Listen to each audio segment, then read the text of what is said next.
I saw a scene in life that many of us might have seen. A woman with three children, one on her arm, one holding her from one side, and the third from the other side. She tried to cross a big street that is very busy and full of cars moving fast. She was confused, not knowing whether to hold the first child, hold the second, or control the third. The span of control for this woman with three children right now doesn't qualify her to cross the street. But if she were on another street with her three children, she might have been able to cross. Or if she were on the same street with just two children, she could have crossed easily. But she, under the conditions she's currently in, she's unqualified to cross the street. This administrative principle is known as the span of control.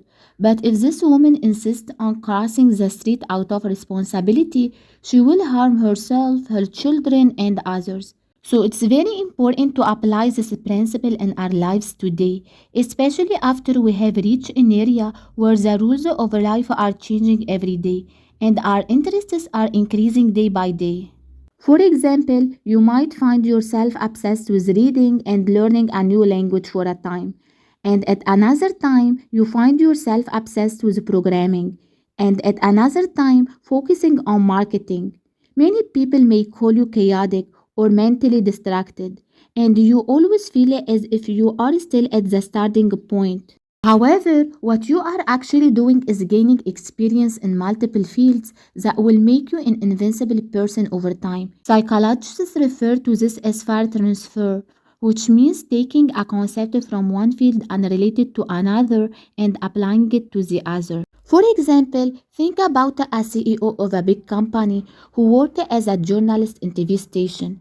Theoretically, the two fields are unrelated, but the experience of working under pressure and dealing with people contributed to his creativity in marketing and the success of this company. But if we go back in time a little, when life's rules were stable and unchanging, we find that society values the specialist, meaning someone who kept drilling in the same hole again and again. As the more years of experience he accumulated, the more valuable they became. He has a win as the same person with the one who solved all the problems he faced with the same tools, and this technique is known as a near transfer. But today, specialists are considered fragile and susceptible to collapse at any time.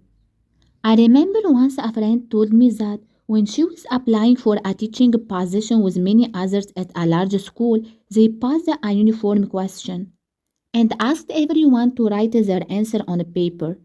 The question was, what do you think about adopting unified education system in all schools? The surprise was that 95% of the answers completely rejected it because the teachers would be left without a job.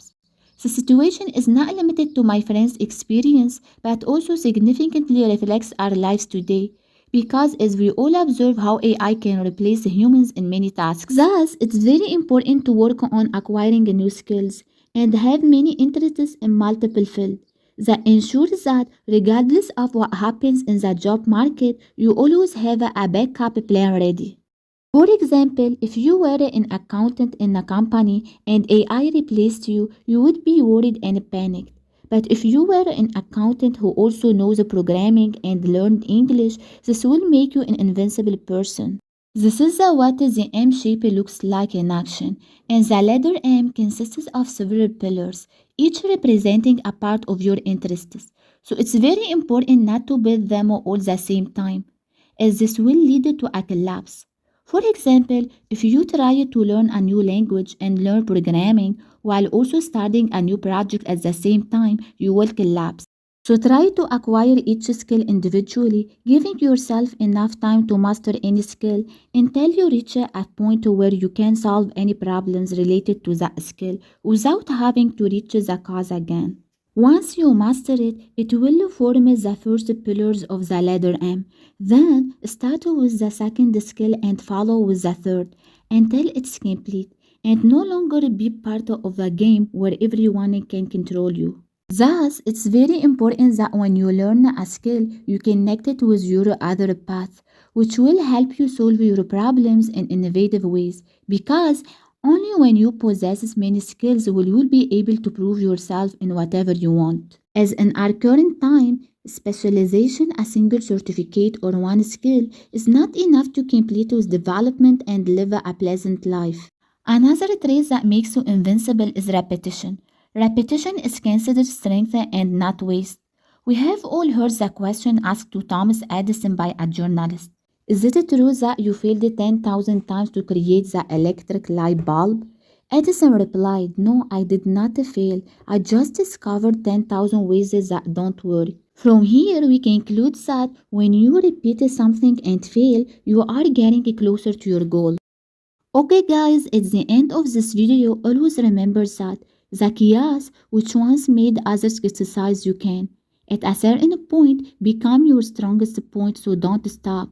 Keep pushing more and more because your mind is not designed for a stable world of specialization, but to be a bridge between different worlds of knowledge. Okay guys, if you liked my video, please don't forget to subscribe to my channel and like this video and comment below this video. Thank you for watching.